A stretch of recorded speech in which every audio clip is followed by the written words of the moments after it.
کسی نے ایک سوال کیا، بہرحال سوال کا انداز بہرحال میں تھوڑا سا صرف چینج کر دیتا ہوں. انہوں نے کہا کہ انگریزی فلموں میں جو لوگ جو ہے بتاتے ہیں جس کے اندر لوگ کس کرتے ہیں، جو منہ میں منہ ڈال کر کرتے ہیں، جس کو بہرحال عام زبان میں بہرحال اس کو فرینچ کس بولتے ہیں. ٹھیک، یہ تفصیلات میں اس لیے جا رہا ہوں کہ پھر میں طالب علم ہوں، یہ تمام چیزیں ہمارے اسٹڈیز میں پارٹ ہوتی ہے، اس وجہ سے یہ شخصیت سازی میں اور اس میں بہرحال تو اس کو فرینچ کس بولتے ہیں. تو انہوں نے کہا کیا ایسا بوسہ لینا، اردو میں احترام کی زبان میں آ رہا ہوں، بوسہ لینا فرینچ اعتبار سے کیا یہ درست ہے؟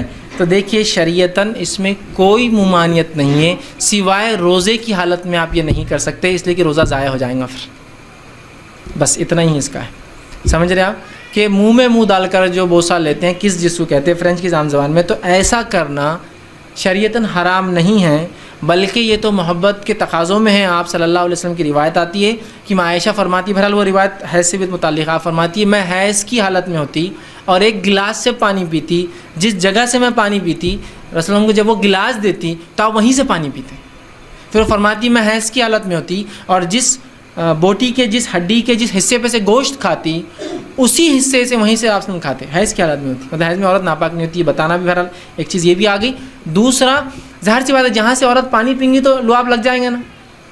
ٹھیک، اور یہ بات یاد رکھیے تھوک جب نکلتا ہے منہ سے تو غلاظت ہے، منہ میں جب ہوتا تو پاک ہے. یاد رکھ، اس لیے کہ آپ سامنے کئی بچوں کو کھجور چبا کے منہ میں ڈالا، ان کی کئی بچوں کو آپ دم کرنے کے لیے اور بڑوں کو پھونکتے ہیں اور دم میں ایسا پھونکا جاتا ہے اس میں تھوک اڑتا ہے. بہت سے لوگ بولتے تھوک بولے تو نہیں، یہ بھی دم کرنے کے طریقے میں کہ ایسا پھونکا جائے جس میں تھوڑا سا تھوک اڑنا، تو اس سے پتہ چلا لعاب ناپاک نہیں. اسی طرح کچھ صحابہ کو تکلیف تھی، آپ نے اپنا لعاب نکال کر اس پہ لگا دیا، اس سے پتہ چلا لعاب ناپاک نہیں ہوتا ہے. تو لہٰذا اگر کوئی اس طرح سے کرے تو شرعی اعتبار سے اس میں کوئی خبات نہیں، کوئی مانع نہیں تھی، بلکہ محبت کا تقاضا ہو سکتا ہے. لیکن یہ بات یاد رکھیے روزے کی حالت میں ایسا کرنے سے روزہ ضائع ہو جائیں گا، اس لیے کہ جب ایک آدمی کا تھوک دوسرے آدمی منہ میں جائیں گا تو روزہ اس کا اس سے ٹوٹ جائے گا، کیونکہ روزے کی حالت میں آپ کوئی چیز کھا نہیں سکتے اور ظاہر سے اس میں منہ میں جا رہا ہے.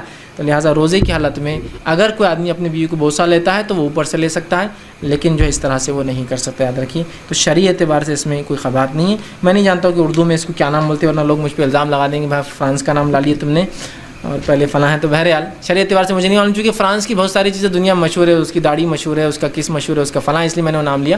دنیا کے اعتبار سے بہرحال جو بھی اس کو اردو زبان میں بولے، بہرحال مقصد یہ تھا کہ اس کا شرعی حکم بتانا.